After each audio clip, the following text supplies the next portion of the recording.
जब अपने भक्त के लिए भगवान श्री कृष्ण स्वयं देने आए थे गवाही। जो हरि का नाम लेगा हरि उसे बचाने कलयुग में भी स्वयं प्रकट होंगे। इसी कड़ी में हम लेकर आए हैं कलयुग की कुछ ऐसी घटनाएं जिन्होंने धर्म में हिंदुओं की आस्था को और प्रबल किया। आज हम आपको ऐसी कथा के बारे में बताने जा रहे हैं जिसका पुराणों में वर्णन मिलता है। इसमें भक्त और ईश्वर के अटूट प्रेम से संबंधित बहुत सारी कथाओं का उल्लेख मिलता है। साक्षी गोपाल नामक एक मंदिर से जुड़ी है कथा। ये कथा हमारे देश के साक्षी गोपाल नामक एक मंदिर से जुड़ी हुई है। कथा के अनुसार एक बार दो ब्राह्मण वृंदावन की यात्रा पर निकले। उनमें से एक वृद्ध था और दूसरा जवान था। मार्ग लंबा और कठिन था जिस वजह से उन दोनों यात्रियों को यात्रा के दौरान कई कष्टों का सामना करना पड़ा। उस समय आज की तरह रेलगाड़ियों और बसों की सुविधा उपलब्ध नहीं थी। यात्रा के दौरान युवा ब्राह्मण ने वृद्ध व्यक्ति की खूब मदद की। प्लीज चैनल को लाइक और सब्सक्राइब जरूर कर ले, जिसकी वजह से वृंदावन पहुंचकर उस वृद्ध ब्राह्मण ने कृतज्ञता जताते हुए कहा कि ये युवक, तुमने मेरी खूब सेवा की है, मैं तुम्हारा अत्यंत कृतज्ञ हूँ।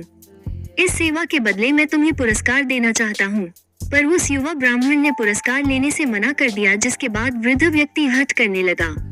फिर उस वृद्ध व्यक्ति ने अपनी जवान पुत्री का विवाह उस ब्राह्मण युवक से करने का वचन दिया।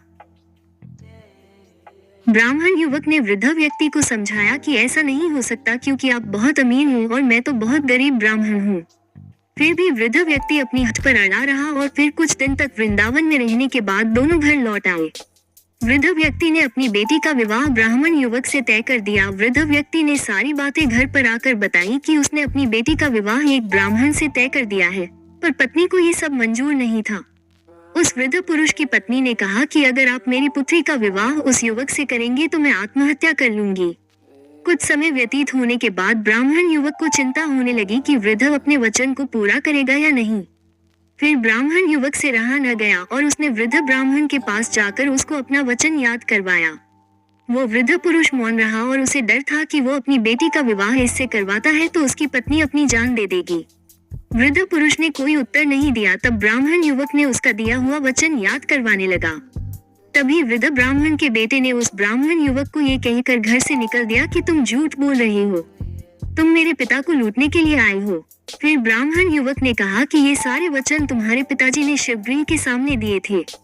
तब वृद्ध व्यक्ति का ज्येष्ठ पुत्र, जो भगवान को नहीं मानता था, युवक को कहने लगा कि अगर तुम कहते हो कि भगवान इस बात के साक्षी हैं तो यही सही। अगर भगवान प्रकट होकर ये साक्ष्य दे कि मेरे पिता ने वचन दिया है तो तुम मेरी बहन के साथ विवाह कर सकते हो। तब युवक ने कहा, हाँ, मैं भगवान श्री कृष्ण से कहूंगा कि वो साक्षी के रूप में आए। उसे भगवान श्री कृष्ण पर पूरा विश्वास था कि भगवान श्री कृष्ण उसके लिए वृंदावन से जरूर आएंगे। श्री कृष्ण ने दी भक्त के लिए स्वयं गवाही। आगे बढ़ने से पहले प्लीज चैनल को लाइक और सब्सक्राइब जरूर कर ले। फिर अचानक वृंदावन की मूर्ति से आवाज सुनाई दी कि मैं तुम्हारे साथ कैसे चल सकता हूँ, मैं तो मात्र एक मूर्ति हूँ। तब उस युवक ने कहा कि जब मूर्ति बात कर सकती है तो साथ भी चल सकती है। तब भगवान श्री कृष्ण ने युवक के समक्ष एक शर्त रख दी कि तुम मुझे किसी भी दिशा में ले जाना, मगर तुम पीछे पलट कर नहीं देखोगे। तुम सिर्फ मेरे नूपुरों की ध्वनि से ये जान सकोगे कि मैं तुम्हारे पीछे आ रहा हूँ। युवक ने उनकी बात मान ली और वो वृंदावन चल पड़े। जिस नगर में जाना था वहाँ पहुँचने के बाद युवक को नूपुरों की ध्वनि आनी बंद हो गई। युवक ने ध्यान न धरकर पीछे मुड़कर देख लिया। मूर्ति वहीं पर स्थिर खड़ी हुई थी। अब मूर्ति आगे नहीं चल सकती थी क्योंकि युवक ने पीछे मुड़कर देख लिया था। वो युवक दौड़कर नगर पहुंचा। सब लोगों को इकट्ठा करके बोलने लगा कि देखो, भगवान श्री कृष्ण साक्षी रूप में आए हैं। लोग स्तब्ध थे कि इतनी बड़ी मूर्ति इतनी दूरी से चलकर कैसे आई। फिर भगवान श्री कृष्ण की मूर्ति ने सबके सामने ब्राह्मण युवक की गवाही दी। उसके बाद वृद्ध ब्राह्मण की पुत्री के साथ उसका विवाह संपन्न हुआ।